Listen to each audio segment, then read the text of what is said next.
Various types of martial arts are taught throughout Stockton and in many parts of Northern California.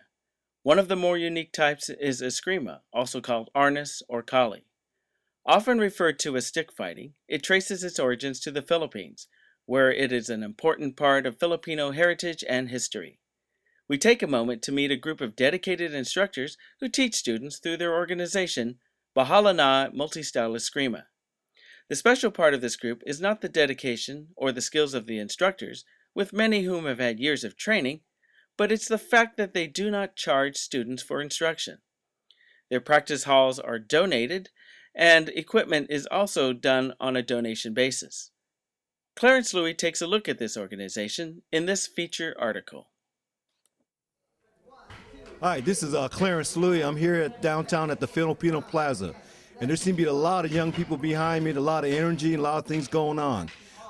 Right now, we have one of our instructor, June Kotiko, who belongs to the Bahala-Na Multi-Cultural Style Escrima. Bahala-Na Multi-Style Escrima, yes. Okay, now is this one of these Filipino martial arts? Is that what this is? This is exactly what it is. It's a Filipino martial art, Clarence. Okay, now is this martial art use a lot of weapons and things of that nature? It's actually a weapon-based system. That's the difference between Filipino martial arts and a lot of the other martial arts is that we start out with weapons first. Okay. And that's our strong point, and that's what we're known for is the weapons. We start you off with weapons, and eventually you work your way through the system into knives and other weapons, and then eventually to empty hands. Okay. But the difference between us and, say, karate or some of the other martial arts styles is that a lot of times they'll do empty hands, and once they get advanced, they'll do weapons. We start you off with weapons right off the bat. And why is that? Why start off with weapons and then go with the hand movements? I would say culturally, through the years, in the Philippines, in the Filipino culture, someone always was carrying a weapon, like a blade or a knife or a sword. So in their culture, way back in the day, if you got caught with no weapon, then you were at a disadvantage. So everybody carried weapons. So that's why we start the system off for the Filipino martial arts. They start off with weapons. Okay. So the Bahala-Na, how long is this a organization mainly locally in Stockton, or is it statewide, or what? Right now, for Bahala-Na Multi-Style, which we started back in about 2007, we started here originally in Stockton because most of us are based out of Stockton, and we learned originally under the original Bahala-Na master, Grandmaster Leo Hiron. I started with Leo back in 1988. Graduated in 91 and became instructor under him and his system in 1993. We started with Dexter Lambadong and some of the other original instructors under him. We started our club Bahala-Na Multi-Style back in about 2007.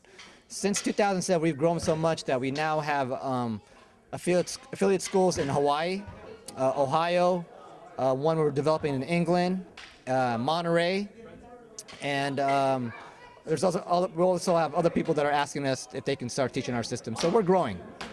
Now in this Arizona also, Arizona. Yeah. Now in this martial art, like karate, they have different colored belts to show the different rankings. Now in Eskrima, are there different rankings, or how does one know what level a person is in? Okay, basically for our system, there's only 3 rankings. You're either a student, okay, you're a graduate, okay, or you're an instructor. That's the 3 levels that we have in our system. We have no belts, but those are the 3 designations that we have for our system. Now, you mentioned a minute ago the word Grandmaster. Now, what does it take to get to that level? To me, a Grandmaster is a title. That's saying that basically, to me, when you're talking about Grandmaster, you're talking about someone that's been in an art for a long time and maybe has been given that title. A lot of times it's given. A lot of the older masters that are named Grandmasters is because they've been in art for a long time, and their skill level was very high, so they became grandmasters. That's not always how it is nowadays because of the flourishing of the Filipino martial arts. You have all kind of grandmasters, so it's a little bit different now. Now, I noticed you have a wide range of students. You have some really young kids, look like in grammar school, up to young adults. Through the Filipino Plaza here, through a guy named Frank Cadula that works here, we're doing an outreach program to the kids here at the Filipino Plaza. So we teach kids from 14 and below here, and that's why we have a wide range of ages through the program, trying to give back to the community, trying to give back to the Filipino center here. We teach the kids and the people that live here at the center for free. So that's why we have a wide range of ages and age groups here at the So class. do you think by teaching these young people the martial art, they learn a lot of pride, self-pride, confidence, understanding, and discipline. Oh, definitely. All the things you mentioned above. We had a demonstration at the Asparagus Festival this weekend where we had kids that were 7 or 8 years old, and they were out there and they were performing, showing confidence, showing skill. And, that's a big thing for them, to go out there and perform in front of people. The self-confidence, I was very proud of what they did. They did a great job. You've been involved in this for approximately about 20 years, is that right? About 1988. And what's your passion behind this? Why do you enjoy doing this so much? Well, first of all, it's part of my culture, number one. Number two, the relationships I built with the other instructors and the kids, number two. And also now that we're teaching, I love the bond that you develop with the kids and rapport. And it's great to see, again, a self-confidence that these guys are showing, the kids are showing, and the skill level that they show at a young age. And it's good to see them, they go out there and perform, and their parents are happy, and they're happy. And again, we're giving back, and we're prolonging the Filipino culture. We're passing it on to the next generation, and I think that's what's important, and that's what drives me. Now, are you doing this all on volunteer? Yeah, this is a nonprofit organization here. We receive no money. Any money that we receive basically goes right back into the club to buy equipment, shirts, and that's it. But basically, yeah, it's free to the kids, and this is a passion of ours, and we all donate our time because we want to promote the Filipino culture and have it go on to the next generation. Well, hey, I'm proud of you. You keep up the good work, June, and we'll see you do some more, all right? All right, have a good day. Thank you, Clarence, very All much. right. Thank you. Hey, well, we got another instructor here. And hey, Dexter, Labernar, I appreciate you taking a break and coming over here and talk to us. Oh, my pleasure, my pleasure. So tell me something. How long has Escrima been around? Well, historically, it's always been around for hundreds of years. Ever since the Spanish galleon and the Spanish Inquisition of the Philippines, it's been around. It's an indigenous martial arts of the Philippines, if you would. And again, it's a martial art that uses part weapon, blades, knives, sticks, and hands, or what? All of the above, all of the above. Filipino martial arts is very eclectic. It encompasses a lot of different types of weapons, including improvised empty hand weapons. It's based on a concept of angles of attack versus the type of weapon or the type of system. It's angles of attack. Okay. Now, I was talking to June earlier, and he said the word Grandmaster. How long does it take for a person to learn to become or be recognized as a Grandmaster?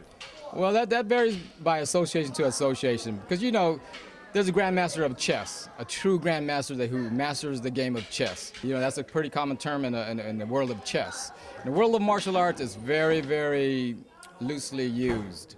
And there are some grandmasters out there that are self-proclaimed, some that are, diligently owed that title. My early years, a lot of the old manongs were trying to set up a ranking system.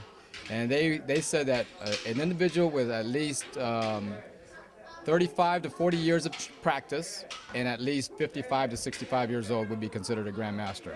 Now, all these individuals have passed on. There's a few around that still remember that conversation, but that's how it was in the Filipino community. There really wasn't any real grandmasters until the Western society started putting titles on everybody.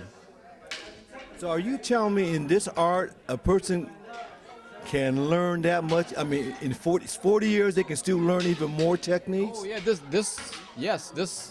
this particular martial art is very, how would you say, challenging to the mind, because it's so eclectic and it's able to adapt to many other types of martial arts because it's based on a set of angles. I don't care if you hold a knife, a dagger, a sword, a stick, a 3-foot board, empty hands, a fork, or a kitchen knife. It's just the angle of attack. But how you deal with it and how you develop your foundation to deal with that type of weapon is what keeps your mind challenged at all times. So we say Escrima started in the Philippines, indigenous to the Filipinos. How did it start in Stockton, in particular this particular chapter, the Bahala-Na group? Well, our instructor Leo Heron was a World War II veteran, and he's the one that sort of brought it out to the public, because many of the Filipinos knew Escrima or Filipino or martial arts or Escrima. And what happened was they decided to start teaching it publicly in the late 60s. And Leo was one of those who had a lot of credibility because of his background in World War II, fighting alongside with the guerrillas during World War II. And that's where it started for us in Stockton.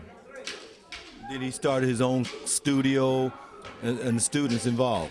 Yes, it was very, how would you say, at first it was open to the public, but a lot of people felt it was by invitation only. So it started out with a very, very, very small group of people.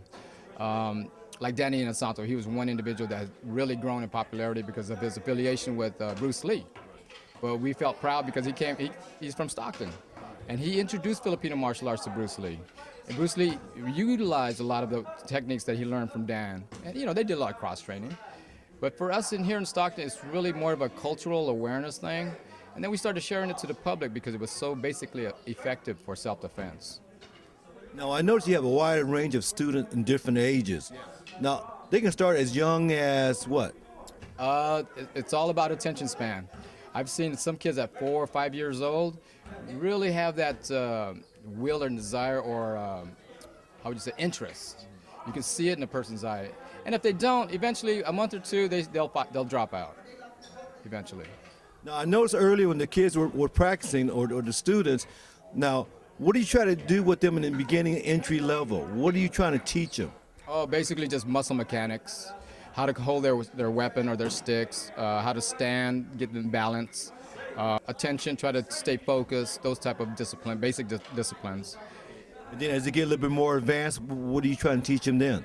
Oh, after their ability to control their weapons, we try to make sure the lessons that they're starting to learn now is all purely self-defense, because that's our mission is self-defense. Because I noticed you got them using a stick and they're hitting the bags, so that you're just trying to learn how to use their wrist and power. Is that what they're trying to do? Yeah, to develop those muscles. Because, you be honest, a lot of the general population, when confronted with anybody holding a weapon, like a baseball bat, typically freeze or become, submissive. They just freeze in their tracks.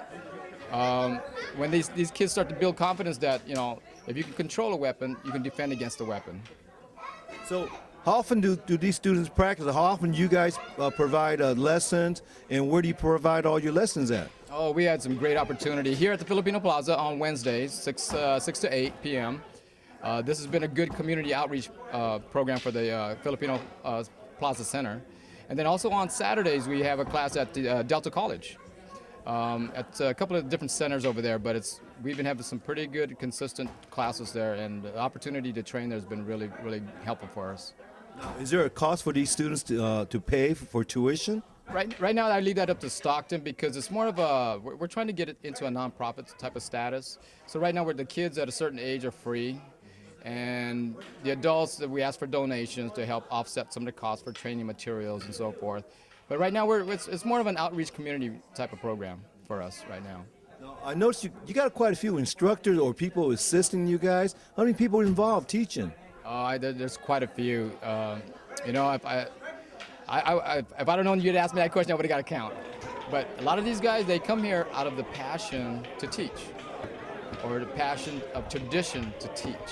And a lot of them do that, including myself. I drive from Sacramento to do this, to help out. Because there's a lot of gaps in between things. A lot of us have discovered things at different times in our life or training periods. So some of the guys didn't get a chance to learn the lessons that you may have learned. So you try to share to make sure you're sharing the whole time. So let me ask, how long you been doing this? Long time. 1978 is when I first started. And so I've enjoyed it. It's one of my sports to stay healthy. I also like all the other sports, baseball and basketball, but this one challenges my mind. Because of the different levels of awareness you have to constantly practice mentally.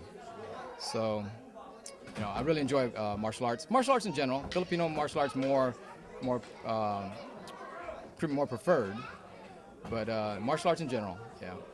So do you see a lot of these young people, they develop a lot of self-confidence in themselves by learning this and learn to be more disciplined? Oh, absolutely, absolutely. Out of those years I've been training, a lot of kids have come through the schools, and I would say 99.99% of all the kids and young adults that came through the program are good, productive citizens.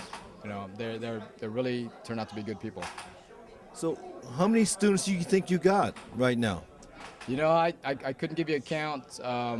Each branch holds their own how do you say, enrollment, tracking and attendance, like we do in Sacramento and Monterey and Hawaii. These guys have the biggest participation in Stockton because I guess of the Filipino-based culture here. And the roots of our teachers and uncles spread so far in Stockton that a lot of them want to at least learn this because it's hard to learn the language than it is to learn the martial arts. So in this martial art, is there such thing as a tournament you guys would hold? Oh, yeah. We try to bring it up to the next level to where the students are allowed to practice what they learned in a safe, controlled environment. That way you have people watching and regulating the fight so it doesn't get too out of control. But we treat the weapons like they were swords. So even though we're using sticks, they're padded, everybody has protective gear, and we declare what are the points and where would you get cut. If you're getting touched, you're being cut, and then that's what they would call a point. So it's a bladed system. Now, notice these sticks. Aren't you scared that some of these sticks might splinter? I mean, is there a special kind of wood? No, usually the training sticks eventually will give a little hint of deterioration. We use rattan quite a bit because rattan will start to soften and to shred. That's an indication that it's starting to fail, and that's a good indication to tell them, hey, you need to change your stick. Yeah, there's some hardwood stuff that's a little bit more brittle, but it's a little bit more heavier, but usually the student doesn't have enough strength to hold it until they get a lot more mature in their training. Well, Dexter, I really appreciate you taking the time to come and talk to us. This is a wonderful, wonderful martial art, and you seem to have such a good turnout of young people, and I think you're doing a great job. I enjoyed it, absolutely. Anytime, my pleasure. Well, thanks for coming by. All right. And thank you to viewers for watching us today. Have a good day. For information regarding classes, contact Terry Joven at 209-981-8084 or on the web at www.bahala-na multistyle.com.